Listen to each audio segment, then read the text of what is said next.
तो हेलो दोस्तों, राधे राधे आप लोग सभी लोगों को।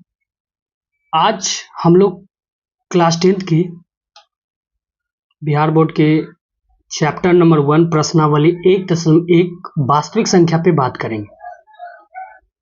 नंबर सिस्टम के बारे में हम लोग आज पढ़ेंगे।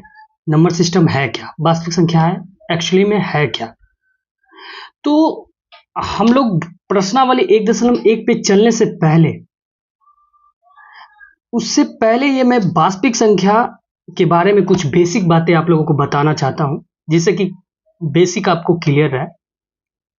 फिर हम दोनों चलेंगे प्रश्नावली 1.1 पे और सवाल को सॉल्व करेंगे। सीधी बात, नो बकवास। कंटेंट आपको डायरेक्ट दिया जाएगा बिना टाइम पास किए। तो चलिए हम लोग सबसे पहले बात करते हैं वास्तविक संख्या के, कि वास्तविक संख्या एक्चुअली में है क्या। वास्तविक संख्या हमें कहते किसे हैं। तो वास्तविक संख्या परिमेय संख्या और अपरिमेय संख्याओं का एक समुच्चय है। समुच्चय माने संग्रह, युग्म बोल सकते हैं, समुच्चय संग्रह है। वास्तविक संख्या परिमेय संख्या और अपरिमेय संख्या का एक समुच्चय है। फॉर एग्जाम्पल मैं एग्जाम्पल देना चाहूँ 1, 2, √3, √5, 4/3, 13/4 और भी आप उदाहरण ले सकते हैं, जैसे 6/5। आपका माइंड में जो आ रहा है जो ले सकते हैं, 8, 9 सब क्या है, परिमेय संख्या है, वास्तविक संख्या एक्चुअली। तो वास्तविक संख्या के बारे में जो हम लोग जाने उससे पहले आप लोगों को माइंड में आ रहा होगा कि ये परिमेय संख्या क्या है और ये अपरिमेय संख्या क्या है। क्योंकि वास्तविक संख्या तो हम जान गए कि क्या है, लेकिन उससे पहले परिमेय संख्या को भी जानना जरूरी है। आप लोगों को माइंड में आ रहा, बहुत लोगों को आता होगा और कुछ लोगों को नहीं आता होगा। उससे पहले मैं आप लोगों को बता देना चाहता हूं। तो परिमेय संख्या उसे कहते हैं जो p/q के रूप में लिखा जाता हो, जो p/q के रूप में लिखा जाता हो। जैसे हम लोग लिखते हैं ना 3/2, जो अंश और हर के रूप में लिखा जाता हो, लिख सकते हैं, जिसे हम लोग p/q के रूप में लिख सकते हैं, जिसे हम लोग परिमेय संख्या कहते हैं। जहां p और q एक पूर्णांक संख्या हो, क्या हो, पूर्णांक संख्या हो, और q does not equal to 0 हो, क्योंकि जब q 0 हो जाएगा तो उसे हम परिमेय संख्या नहीं कर सकते। जैसे 2, 4, क्योंकि अब बोलिएगा कि अरे भैया 2 जो लिखा हुआ है वो 2 बटा अभी बोले कि 3/2 एक के रूप में p/q के रूप में हम इसे बोल सकते हैं। तो 2 लिखा हुआ है तो इसके नीचे कहाँ कुछ लिखा, इसके नीचे एक छुपा होता है, शायद आप लोगों को मालूम होता है कि एक इसके नीचे छुपा रहता है, तो हम बोल सकते हैं p/q के रूप में लिखा। एग्जाम्पल इसका परिमेय संख्या के एग्जाम्पल 2, 4, √25 और अब √36 और 3/4 कुछ भी आप ले सकते हैं। और एग्जाम्पल है जैसे 3, 8, 7, जो मन में आ रहा परिमेय संख्या उसे बोल सकते हैं। अब बात रहा अपरिमेय संख्या किसे कहते हैं, जस्ट इसका अपोजिट, कि परिमेय संख्या है क्या। परिमेय संख्या है क्या, तो परिमेय संख्या हम जस्ट इसका अपोजिट बोलते हैं। परिमेय संख्या की अपरिमेय संख्या अपोजिट बोलते हैं। जैसे उसे कहते हैं, अपरिमेय संख्या उसे कहते हैं जो p/q के रूप में नहीं लिखा जा सकता। क्या हो सकता है, नहीं लिखा जा सकता। जैसे हम लोग बोलते हैं ना 3/3√2, ये एग्जाम्पल है अपरिमेय संख्या का। क्या एग्जाम्पल है अपरिमेय संख्या का, एग्जाम्पल है अपरिमेय संख्या 3/2, 3√2,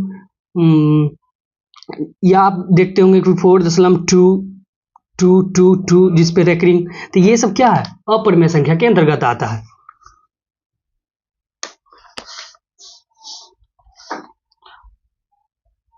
(5√2), 3.1414 इस पे रेकरिंग का मतलब समझते हैं, इसको रेकरिंग बोलते हैं। जो संख्या आपके ऊपर एक चिन्ह जो आता है, ये चिन्ह ये दर्शाता है कि वो संख्या लगातार रिपीट हो रही है, वो संख्या अशांत हो। इसी को हम अपरिमेय संख्या कहते हैं। बेसिक बातें इसमें यही था। तो हम लोग अब आगे बढ़ते हैं, वास्तविक संख्या में जो प्रश्नावली 1.1 था उस पे आते हैं।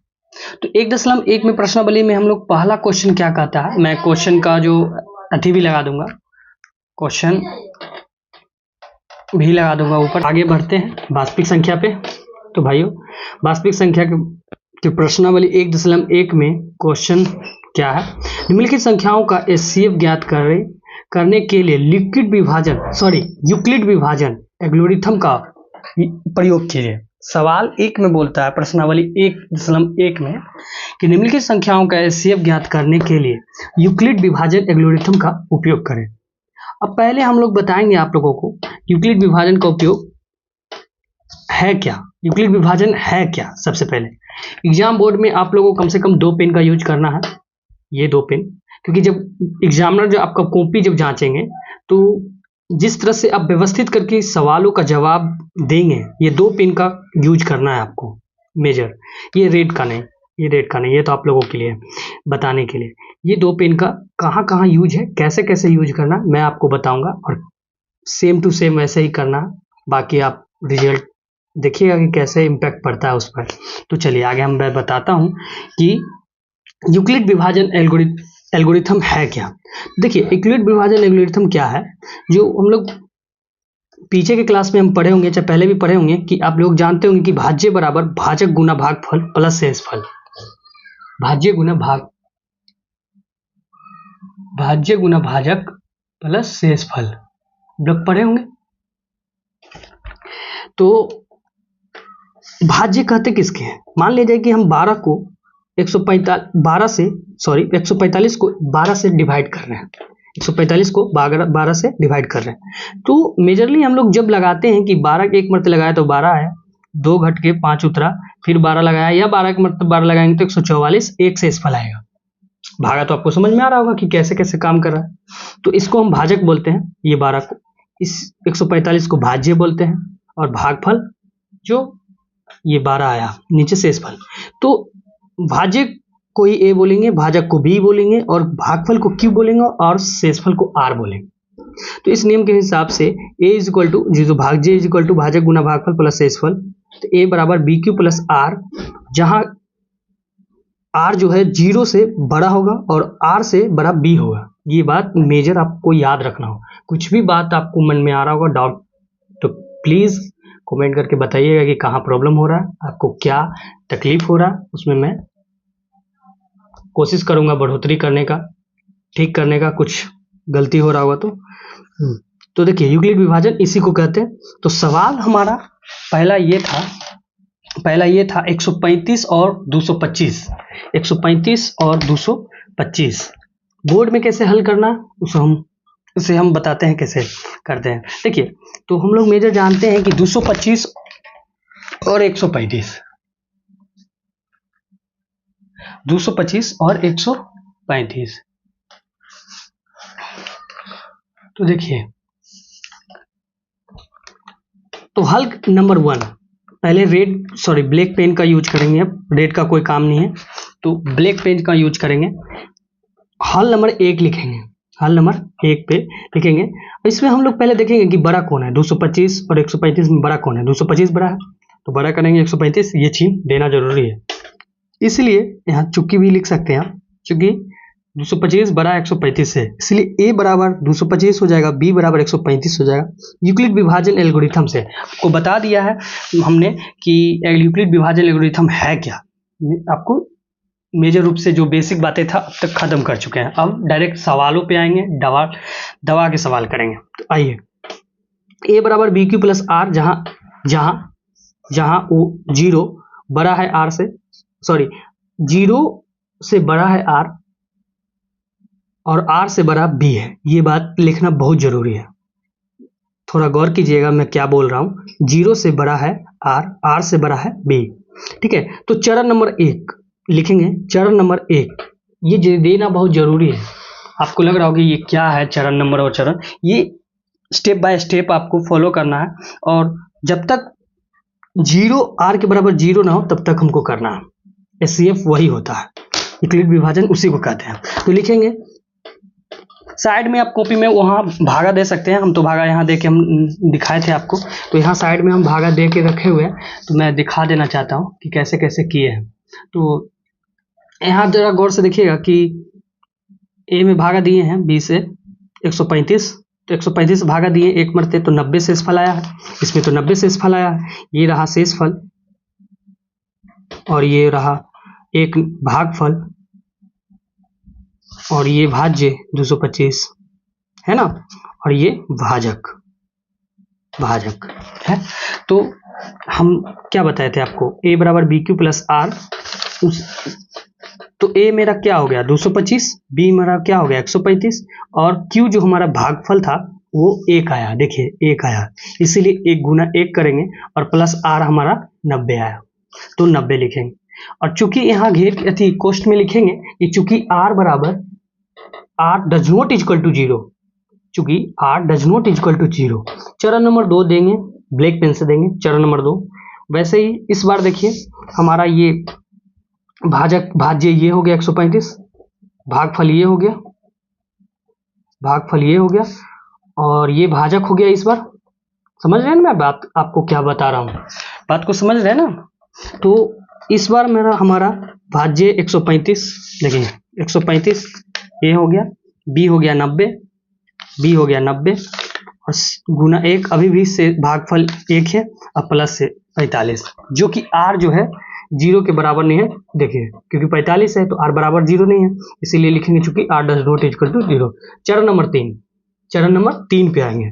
इस बार देखिए हमारा भाज्य क्या है 90, भाजक क्या है 45 और भागफल क्या है 2 और शेषफल देखिए 0 आ गया।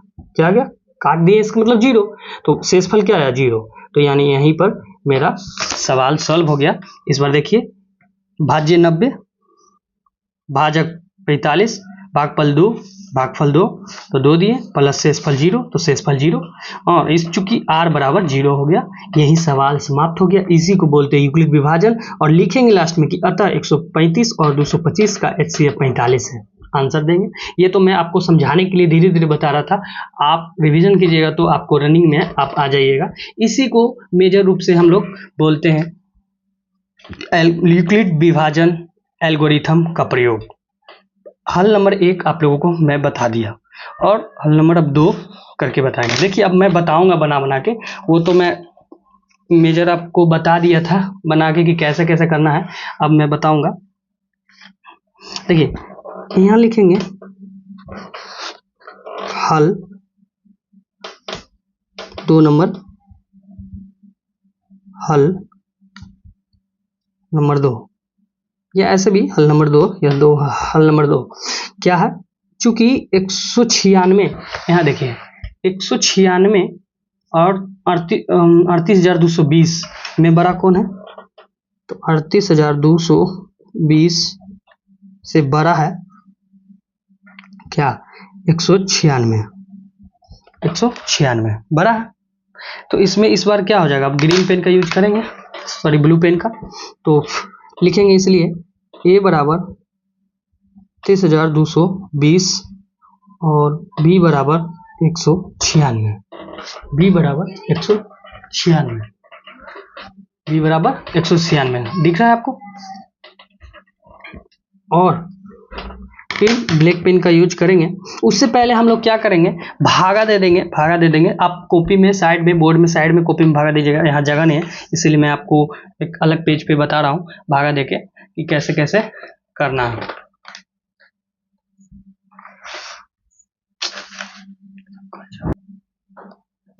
तो हम भागा देके आप लोगों को बता रहे हैं, आप बगल में कर लीजिएगा। क्वेश्चन नंबर है देखिए 196 और 196 से भागा देंगे 38,220 में, भागा देंगे 38,220 में। तो इसमें भागा देंगे तो देखिए इसमें हम एक बार में लगाएंगे तो 196 घटेगा 12 में से 6 गया 6, ये हो जाएगा 8 और ये हो जाएगा 2 उतरेगा, ये 2 उतरेगा, तो हम लोग लगाएंगे 6 छक्का के 36, 7 49, 9 मर्त लगाएंगे, ठीक है। 9 छक 54 के 4 हाथ में 5, 19 नमा बस 19 नमा शायद 72 खतरमा से होता है 171 अपॉन 76 176। तो ये घट के आएगा 12 से चल गया 8, ये हो गया 9, ये तो कट ही जाएगा, ये 0 उतरेगा, 0 उतरेगा। अब लगाएंगे कितना मरते हैं, 5 मरते हैं, 6 पचे 30 के 0 हाथ में 3, 19 पचे 95 3 98 है, ये तो 0 आ गया। यही आपको करना है बोर्ड में भी, कॉपी के बगल में, यहाँ पेज नहीं है थोड़ा सा, तो मैं धीरे धीरे बताऊंगा करके। यहाँ लिखेंगे अब आगे कि ब्लैक पेन से यूक्लिड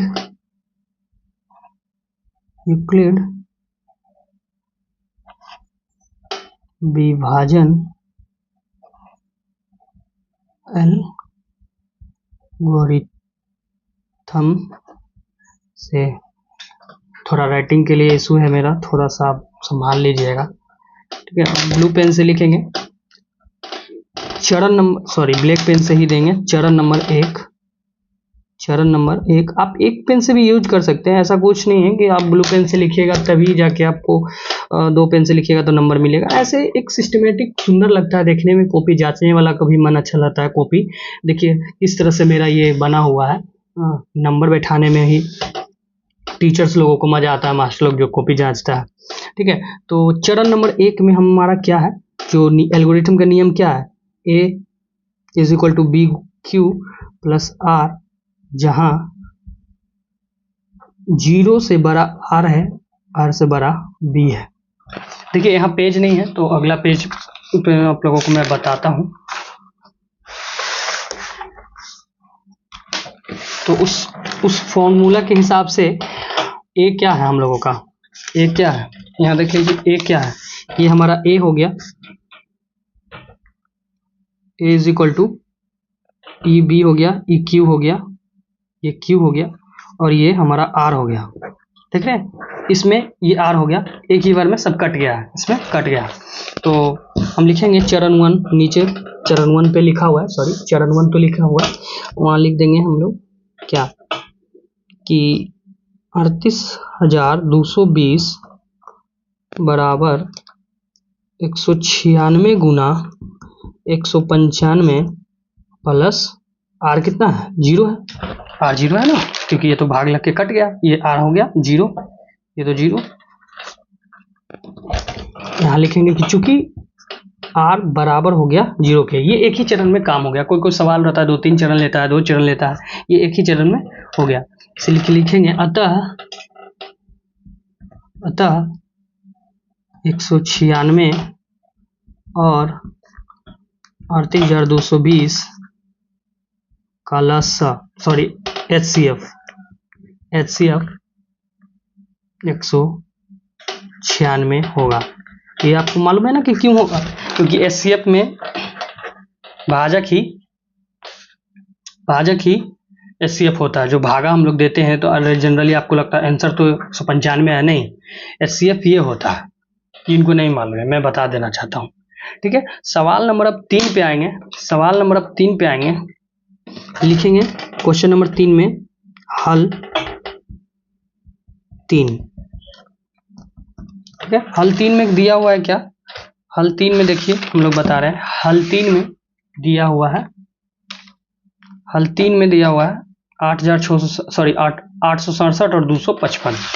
तो चूंकि हम लोग जानते हैं कि 867 से बड़ा है, 255 से बड़ा है ना, हाँ 255 से बड़ा है 867, दिख रहा है आप लोगों को, आई होप कि दिख रहा होगा, सब कुछ क्लियर। थोड़ा सा बैकग्राउंड का आवाज़ आ रहा होगा तो उसके लिए मैं माफ़ी चाहता हूँ, क्योंकि कुछ ऐसे एलिमेंट्स होते हैं जो ना चाहते हुए आवाज़ करता है, इसलिए भाई थोड़ा सा उसको इग्नोर करना, ठीक है। अब आते हैं हम लोग सवाल नंबर 3 पे। तो सेम टू सेम वैसे ही करना है जैसे हम लोग पिछले सवाल में करते आ रहे हैं। इसमें बोल रहा है कि चूंकि 867 बड़ा है 255 में, तो हम बोलेंगे a बराबर 867 और b बराबर 255, b बराबर 255 लिखेंगे। इसमें यूक्लिड विभाजन एल्गोरिथम से, एल्गोरिथम आप लिख सकते हैं या परिमेय से लिख सकते हैं, जो आपका इच्छा है। पहले इसको हम भागा देके देख लेंगे। आप कॉपी में बगल में भागा दे दीजिएगा, मैं इसमें आपको भागा देके बताता हूँ, ठीक है। तो 255 से भागा देंगे 867 में, तो एक मरते लगेगा, सॉरी एक मरते नहीं, दो मरते नहीं लगेगा, 5 दूनी 10, 2 दूनी 4, 3 पंतिया 15, हाँ 3 मरते शायद लगेगा। 3 मरते लगाइएगा तो 5 पंतिया 15 के 5 हाथ में, पंतिया 15 5 हाथ में 1, अब पंतिया 15 1 16 के 6 हाथ में 1, 3 दूनी 6 1 7, 765 घट जाएगा तो 2 0 और ये 102 मरते, ये 255 उतरता है, आपको मालूम होगा एचसीएफ में ये 255 नीचे आके उतरता है, ये जानकारी होगा। तो 102 में हम लगाएंगे कितना मरते हैं, 102 2 दूनी 204, क्या 204 सही है ना, 204, 5 में 4 गया 1, और ये तो हमारा हो गया 51, ये तो कट ही जाएगा। तो 51 से ये 102 उतरेगा, 102 उतरेगा तो 51 दूना 102 होता है, आपको मालूम होगा, तो ये 0 आ जाएगा, यानी ये भाग हमको दे के 51 आ गया। तो वैसे ही लिखना है जैसे हम लोग लिखते आ रहे हैं, चरण नंबर 1 करके, फिर देंगे कि चरण नंबर 1, चरण नंबर 1 जो सूत्र था यूक्लिड विभाजन, ये सूत्र हम लोग लिख देंगे कि a = bq + r,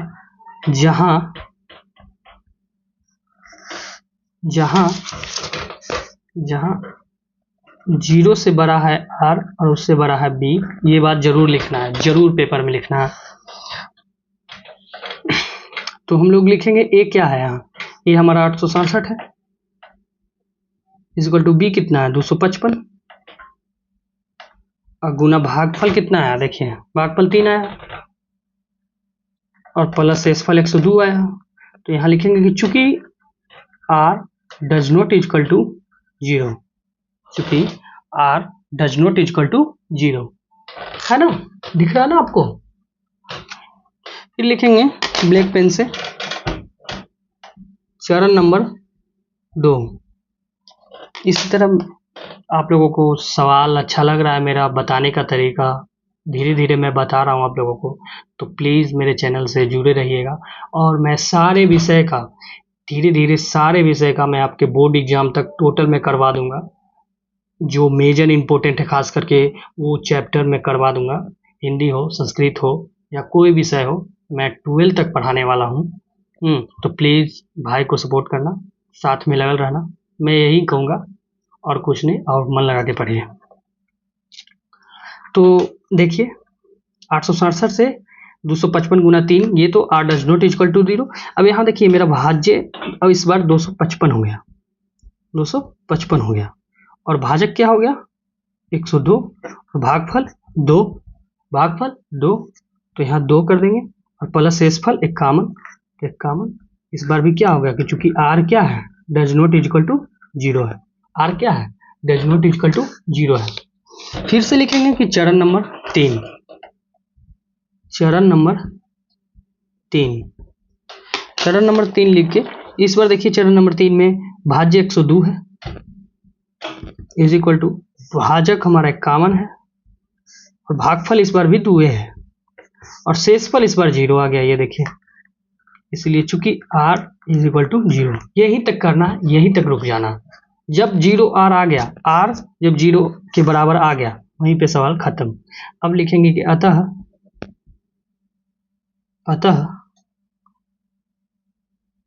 255 और 867 का HCF कितना 102 है। कितना सॉरी कितना है 51 है। कितना है 51 है। 51 है।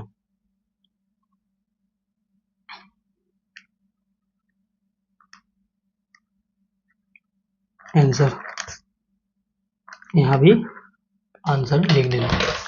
ठीक है, यही था जो क्वेश्चन नंबर 1 में जो 3 सवाल दिया गया था, यही था भाई। मैं पूरा करवा दिया हूँ, 1 नंबर 2 नंबर और 3 नंबर, और आगे भी इसी तरह मैं करवाऊंगा। ठीक है, तो प्लीज भाई आप लोगों को समझ नहीं आया होगा तो बताइएगा हमें कि कहाँ क्या तकलीफ है आपको। क्वेश्चन नंबर 2 पे हम लोग चलते हैं। प्रश्नावली 1.1 में आगे जो सवाल है क्वेश्चन नंबर 2, उसमें चलते हैं। सवाल कहता है कि दर्शाइए कि कोई भी धनात्मक विषम पूर्णांक 6q + 1 या 6q + 3 या 6q + 5 के रूप का होता है जहाँ q कोई पूर्णांक है। इस सवाल को हम लोग कैसे बनाएंगे ये हम लोग देखते हैं। तो ग्रीन पेन का सबसे पहले हम लोग ब्लैक पेन लेकर हल लिखेंगे। लिखेंगे कि माना कि ये एक विषम धनात्मक पूर्णांक है। विषम धनात्मक पूर्णांक है।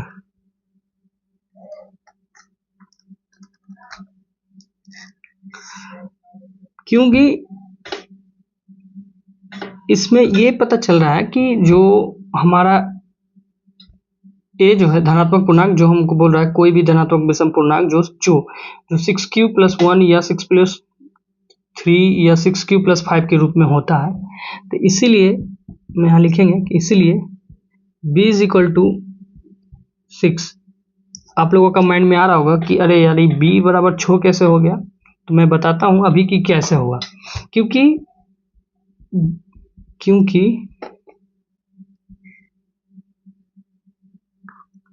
क्योंकि जो b है, जो 6 जो b है पूर्णांक 6q + 1 6q + 3 या 6q + 5 के रूप का है। इसलिए b = 6 होगा। क्योंकि हम लोग अभी पढ़े थे जो यूक्लिड विभाजन एल्गोरिथम में हम लोग जो सवाल जो बना रहे थे, इसमें जो हमारा a =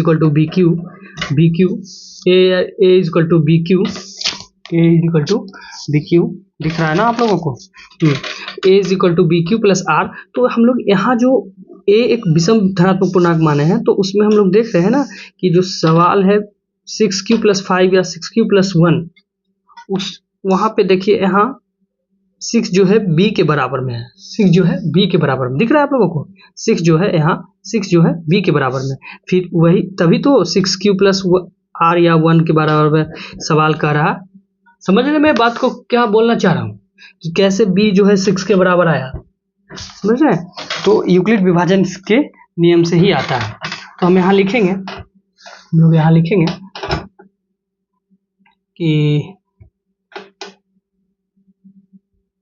यूक्लिड विभाजन एल्गोरिथम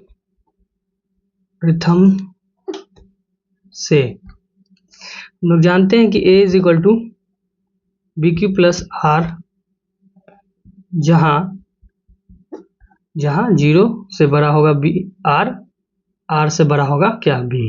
ये लोग तो हम लोग जानते हैं कि नहीं।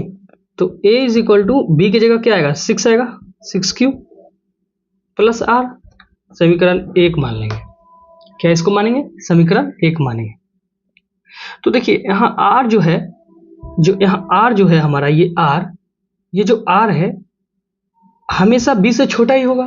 ये बात तो आप तो मानते हैं कि नहीं। जो r है वो b से हमेशा छोटा होगा या नहीं, होगा ना।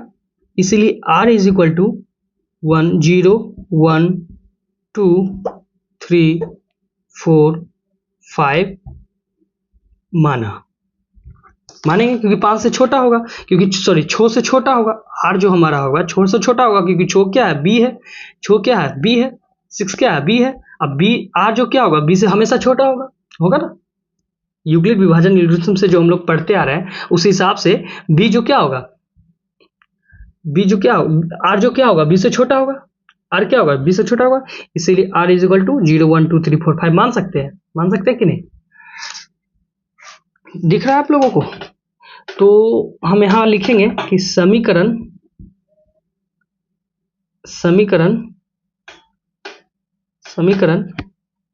एक में r बराबर 0 रखने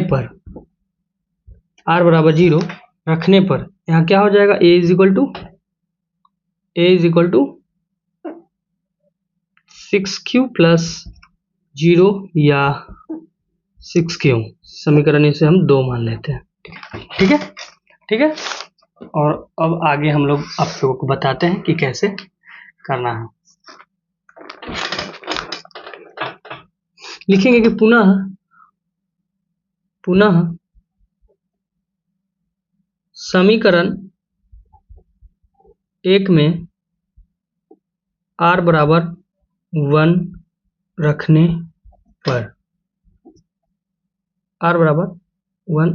पर, तो क्या हो जाएगा, a 6q प्लस 1 हो जाएगा समीकरण 3, क्योंकि 2 तो नीचे है, 3 लिखेंगे। फिर से पुनः समीकरण 1 में r बराबर 2 रखने पर क्या हो जाएगा, a बराबर 6q प्लस 2 हो जाएगा ना। फिर वैसे ही हम लोग आगे करते जाएंगे। पुनः समीकरण 1 में r बराबर 3 रखने पर क्या हो जाएगा, 6q प्लस 3, इसको हम समीकरण 4 बोल सकते हैं, इसे समीकरण 5 बोल सकते हैं। पुनः समीकरण 1 में r बराबर 4 रखने पर दिख रहा है ना आप लोगों को सब कुछ क्लियर। तो क्या हो जाएगा, यहाँ a is equal to 6q plus 4 हो जाएगा समीकरण 6 में। फिर लिखेंगे लास्ट, पुनः समीकरण 1 में r बराबर 5 रखने पर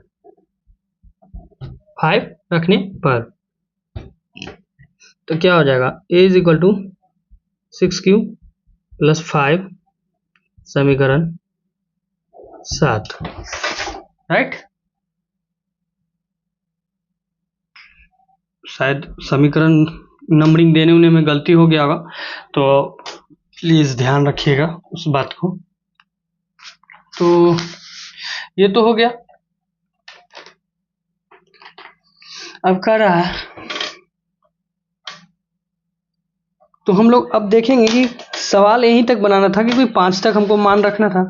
तो देखिए जो निकालना था 6q प्लस, सवाल में हमारा क्या है 6q प्लस 1, 6q प्लस 3 और 6q प्लस 5। तो हम देखेंगे 6q प्लस 1 वाला में, 6q plus 1, 6q plus 3, 6q plus 5 लिखेंगे कि अतः ब्लू पेन से लिखेंगे, जब ब्लैक पेन से लिखेंगे तो चलेगा, लेकिन ब्लू पेन से लिखिएगा। अतः 1 3 5 धनात्मक विषम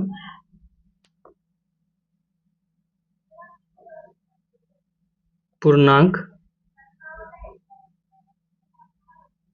पूर्णांक है, इसीलिए 6q + 1 6q + 3 6q + 5 का होता है।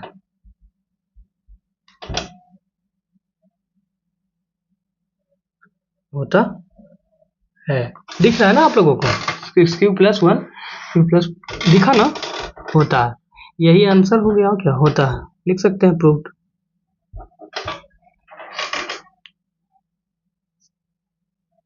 यही था क्वेश्चन नंबर 2। आप लोगों को कुछ समझ नहीं आया होगा तो प्लीज हमको बताइएगा कि कहाँ आपको समझ नहीं आया। मैं फिर से बताऊंगा, बोलिएगा कि कैसे बताइएगा। ये रिकॉर्डेड क्लास है, मैं दोबारा आपको ये वीडियो बनाकर बताऊंगा कि ये कैसे कैसे हुआ। कमेंट में बताइएगा, कुछ प्रॉब्लम हो तो पक्का, ठीक है। तब सवाल नंबर 3 पर चल। तो क्वेश्चन नंबर 3 पे अब हम लोग आते हैं।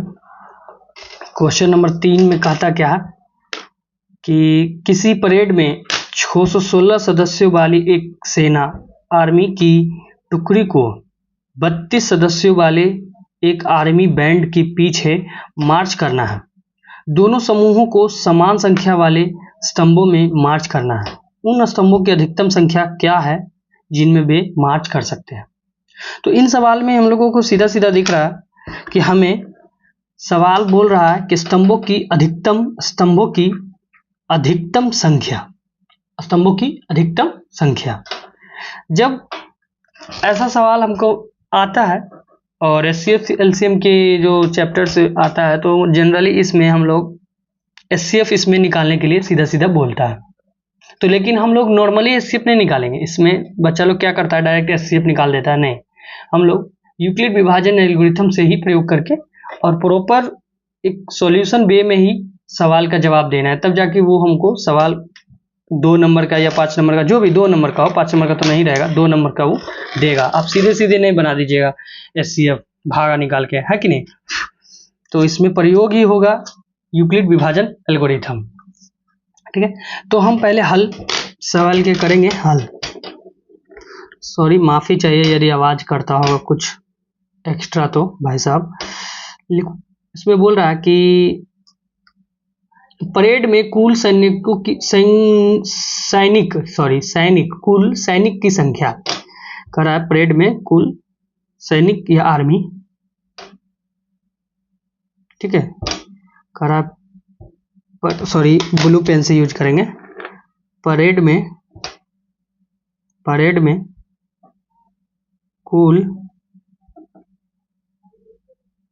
सैनिक की संख्या कितना दे रहे, 616। उसके बाद एक सेना जैसे आर्मी की सदस्य की संख्या 32 दिख रहा है ना, संख्या 32 है, बोल रहा है ना 32 है। चूंकि 616 बड़ा है 32 में, ये तो आपको दिख रहा है 32 से बड़ा है ना 616, इसलिए a = 616, b =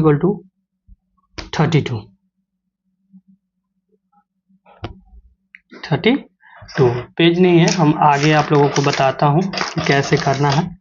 आवाज ही बहुत ज़्यादा हो रहा है भाई, डिस्टर्बेंस के लिए माफ़ी चाहते हैं। मैं पूरा सवाल ही बताकर जाऊंगा, टोटल सवाल मैं बता दूंगा आपको, और जितने भी मैथ के सवाल हैं या अदर सब्जेक्ट के मैं सब कर पाऊंगा भाई, 9th हो, 10th हो, 11th हो, 12th हो, सब।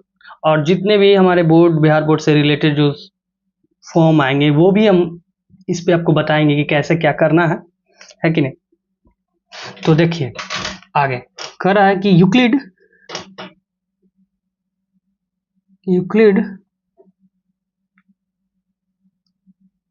विभाजन यूक्लिड विभाजन एल्गोरिथम्स है।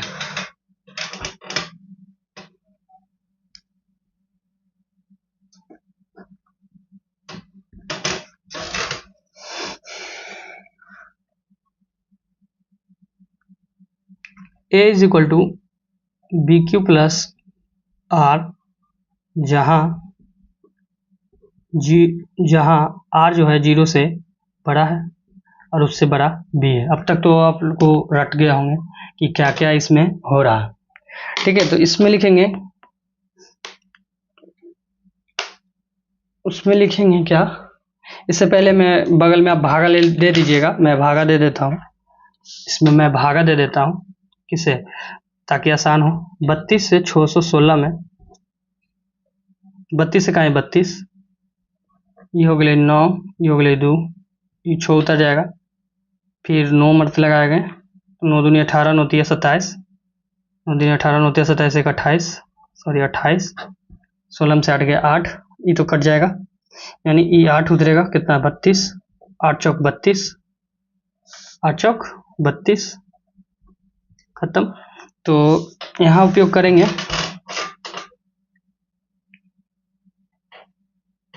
यहाँ उपयोग करेंगे तो यहाँ रखेंगे क्या, ए इज इक्वल टू कितना 616 इज इक्वल टू 32 गुना 19 प्लस 8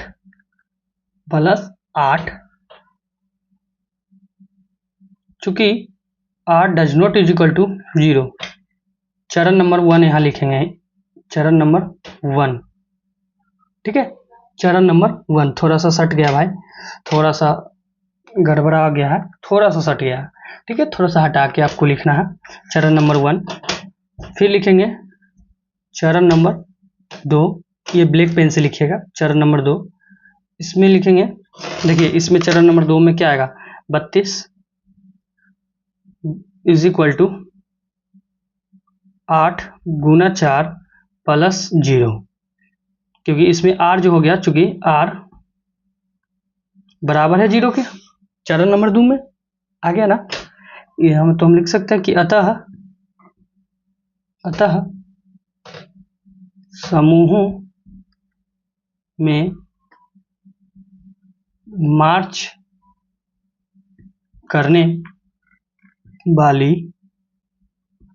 करने वाली संख्या 8 होगा। मार्च करने वाली संख्या क्या होगी, 8 होगा। कहीं दिक्कत है तो आप बताइएगा कि मैं कहाँ आपको सही ढंग से समझा नहीं पा रहा हूँ। मैं तो पूरा कोशिश कर रहा हूँ कि धीरे धीरे और आराम से एक एक चीज़ आपको बताऊं, ताकि आप में को कोई डाउट ना आए, अपना तो कोशिश कर रहा हूँ। यदि आप फिर भी कुछ बच जाता है, कुछ प्रॉब्लम हो रहा है, तो कमेंट में ज़रूर बताइएगा, इससे मुझे और इम्प्रूव करने की मौका मिलेगा और आप लोगों को अच्छे अच्छे चीज़ सीखने के लिए भी मौका मिलेगा। मैं कुछ ज़्यादा नहीं बोलूँगा।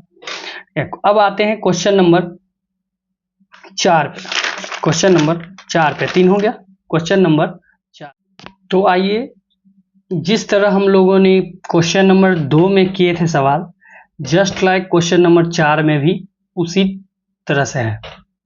क्वेश्चन नंबर 4 बोल रहा है, यूक्लिड विभाजन प्रमेय का प्रयोग करके दर्शाएं कि किसी धनात्मक पूर्णांक का वर्ग किसी पूर्णांक m के लिए 3m और 3m+1 के रूप में होता है। तो इसको हम लोग बनाएंगे कैसे, जस्ट लाइक वैसे ही जैसे 2 को बनाए थे, क्वेश्चन नंबर 2 को यहाँ लिखेंगे हल नंबर 1, हल नंबर 1। तो अब इसमें ब्लू पेन का यूज करेंगे, लिखेंगे कि माना कि ए एक धनात्मक पूर्णांक है। क्या है, धनात्मक पूर्णांक है, इसीलिए b बराबर 3 होगा।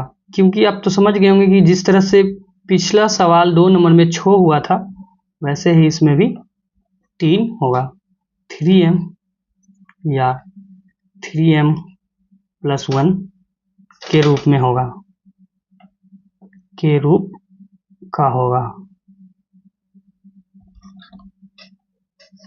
कह रहा है यूक्लिड विभाजन, दिख रहा है ना आप लोगों को? कुछ प्रॉब्लम हो तो बताइएगा। बोल रहा है कि यूक्लिड विभाजन एल्गोरिथम से या परिमिका से या परिमेय से, आपको जो विचार है वैसे आप लिख सकते हैं, जो आपको ठीक लगे, ठीक है। आप परिमेय से भी लिख सकते हैं। तो यहां लिखेंगे a बराबर 3q प्लस r, जहां 0 से बड़ा r होगा और उससे बड़ा b होगा, यानी r हमेशा b से छोटा होगा। ये बात आप समझ रहे हैं ना कि r हमेशा b से छोटा होगा, r हमेशा b से छोटा होगा।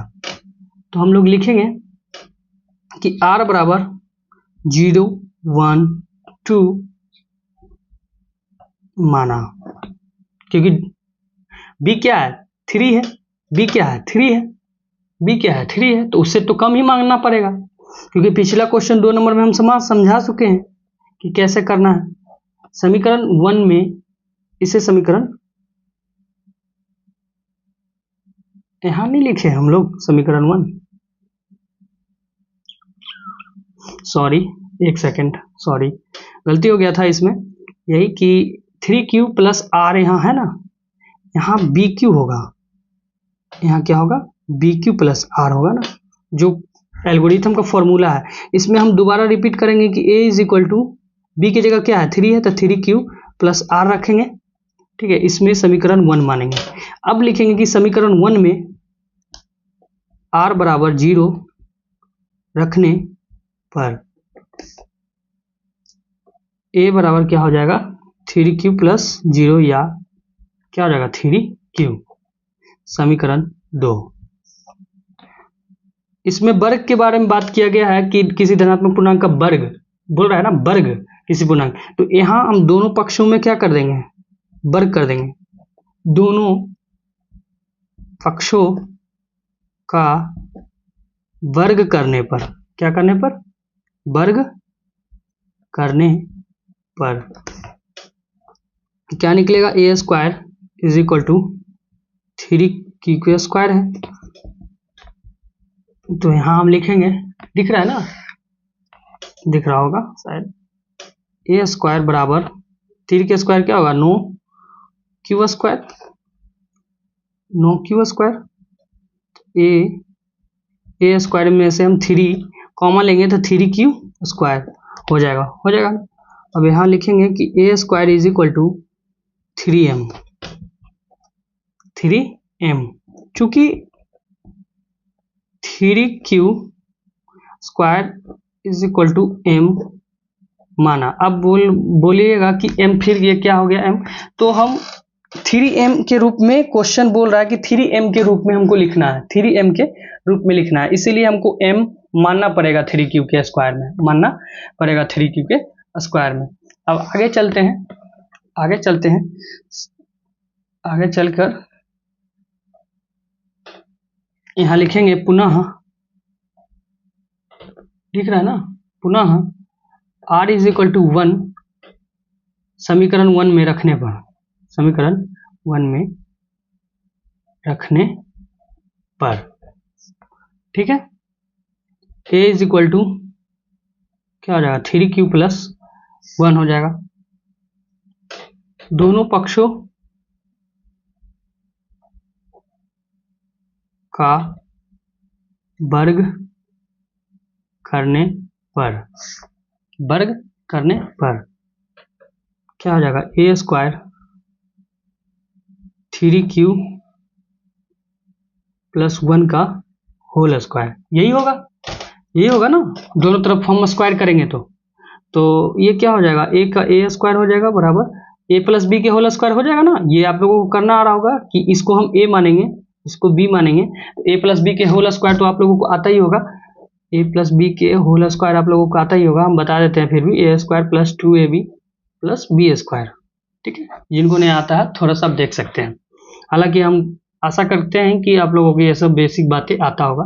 नहीं आता होगा तो हमको एक बताइएगा कि सर एक बेसिक क्लास हमको ले लीजिए, ताकि हमको जो मैथ में जो डर है बेसिक चीज़ का, प्लस माइनस का, ए प्लस बी के होल स्क्वायर का, जितने भी बोर्ड मास के जो हमारे गुना भागा जितने भी हैं जो आप उनसे डरते हैं, जैसे दशमलव वाला सवाल हो गया, वो बोलिएगा तो एक बेसिक क्लास ले लेंगे जिससे आपका सारा डर दूर हो जाएगा।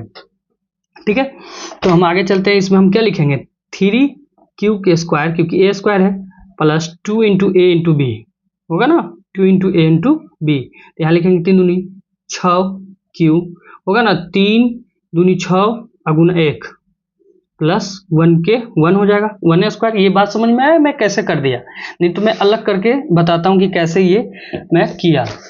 पेज पे मैं समझा देता हूँ आपको कि कैसे, शायद आप लोगों को समझ में, कुछ लोगों को आता होगा कुछ लोगों को नहीं आता होगा कि ये किया कैसे हो गया सर, कैसे कर दिए। तो देखो ये ए प्लस बी के होल स्क्वायर है, 3q प्लस 2 इंटू ए ये है, बी ये है, तो 3q प्लस 1 और प्लस बी के स्क्वायर यानी 1 के स्क्वायर, ये होगा। तो 3q स्क्वायर प्लस 3 दूनी 6q प्लस 1, यही हम लिखे हैं, देखिए यही लिखे हैं। तो ऐसे ये आता है। अब इसमें क्या होता है कि हम कॉमा लेंगे, जो पिछले कर रहे हैं कॉमा लेंगे, कॉमन लेंगे तो सॉरी कॉमा नहीं कॉमन लेंगे, कॉमन लेंगे तो 3m कॉमन लेंगे, तो इसमें क्या हो जाएगा 3q, सॉरी इसमें 3q नहीं बचेगा, 3q तो बचना चाहिए ना, क्योंकि ओहो तुम लोग भी बताता नहीं, कैसे बताओगे कि हमसे गलती हो गया और 2 बार मैं गलती कर दिया और दोनों बार तुम लोग कुछ नहीं बोला। हालांकि ये लाइव क्लास नहीं है, यहाँ 3 के स्क्वायर 9 होगा ना, 3 के स्क्वायर 9 होगा, 3 के स्क्वायर क्या होगा 9 होगा। कहाँ दिमाग रहता है, बताना तो चाहिए था। इसको काट देते हैं, सॉरी। हाँ ठीक है, ये हो गया 9 स्क्वायर। अब समझ में आ गया कि 3 के स्क्वायर हो जाएगा, 3 के स्क्वायर तो 9 होगा ना, गलती हो गया था, सॉरी। अब लिखते हैं ए स्क्वायर बराबर 3, जब हम कॉमा लेंगे कि 3 कॉमा लिए तो 3q स्क्वायर प्लस यहाँ क्या बच जाएगा 2q और प्लस 1 साइड में रह जाएगा। हम इसमें से कॉमन लिए, इसमें से कॉमन लिए कि ये दोनों को हम अलग भी कर सकते हैं ना, अलग लिख सकते हैं। तो देखिए इसमें से मल्टीप्लाई होगा तो 3 3 9 स्क्वायर, 3 दूनी 6q आ जाएगा ना, 3 दूनी 6q। अब देखिए यहाँ हो जाएगा ए स्क्वायर बराबर 3m प्लस 1, यहाँ लिखेंगे चूंकि 3q स्क्वायर प्लस 2q बराबर m माना। क्यों माना, क्योंकि इस रूप में हमको लिखना है, सवाल बोल रहा है, ये तो बन गया। अब हम लिखेंगे कि अतः, दिख रहा है ना सब कुछ क्लियर, समझ में आ गया ना कि कैसे हुआ। अतः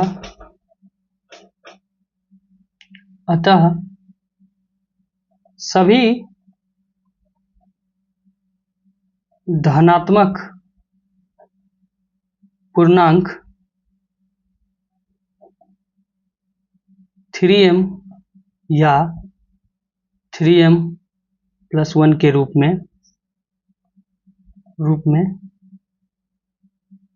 का होता है। तो ये रहा हम लोगों का, समझ में आया होगा। आप लोगों से उम्मीद करते हैं कि जो मैं बता रहा हूँ क्लियर, धीरे धीरे मैं बताते जा रहा हूँ। ये है कि वीडियो लंबा हो रहा है, 4 ही सवाल में मैंने बहुत समय लगा दिया, लेकिन आप लोगों से उम्मीद करता हूँ कि सारा सवाल आप लोगों को समझ में आएगा। बच्चा एक 5 नंबर सवाल, ठीक है, एक 5 नंबर लास्ट सवाल, तो वो कुछ ज़्यादा लंबा है, वीडियो लंबा ना हो इसके लिए मैं फिलहाल के लिए हम आप लोगों को HW में देकर जाता हूँ कि आप लोग HW में बनाइएगा। और यदि आपसे नहीं बन रहा, सेम टू सेम वही है सवाल, सेम टू सेम वही है सवाल, आपको हम लगा देंगे स्क्रीन पे, अब देखिएगा, हालांकि आप लोगों के पास किताब ही होगा, तो सेम टू सेम वही है, बस वो इसमें क्या है कि जो हम वर्ग किए थे उसमें घन करना है। घन करने का मतलब a प्लस बी के, इसमें इस बार क्या होगा, क्यू होगा। आप लोगों को मालूम होगा कि a cube plus 3a square b plus 3b square a और प्लस बी क्यू, ये होता है ए प्लस बी के क्यू का सूत्र। इसी पे वो बैठेगा, जैसे हम लोग ए प्लस बी के होल स्क्वायर पे बैठा रहे थे, तो उसी पर ये सवाल बैठेगा। हालांकि आप लोगों को नहीं बनेगा तो मैं बताऊंगा, और जितना भी मैं नोट्स अभी आप लोगों को पढ़ा दिया है, मैं अपने टेलीग्राम चैनल पे आपको डाल दूंगा, उससे आप क्लियर टू क्लियर देख सकते हैं। यदि मैं वीडियो में समझ नहीं आ रहा होगा तो आप नोट्स के लिए भी बना सकते हैं, मैं प्रॉपर क्लियर आप लोगों को बता रहा हूँ। कोई भी आप लोगों को अभी भी लग रहा होगा कि मुझे समझ नहीं आ रहा है तो कमेंट कीजिएगा प्लीज़, और प्लीज़ चैनल को सब्सक्राइब कीजिएगा। धन्यवाद, थैंक यू।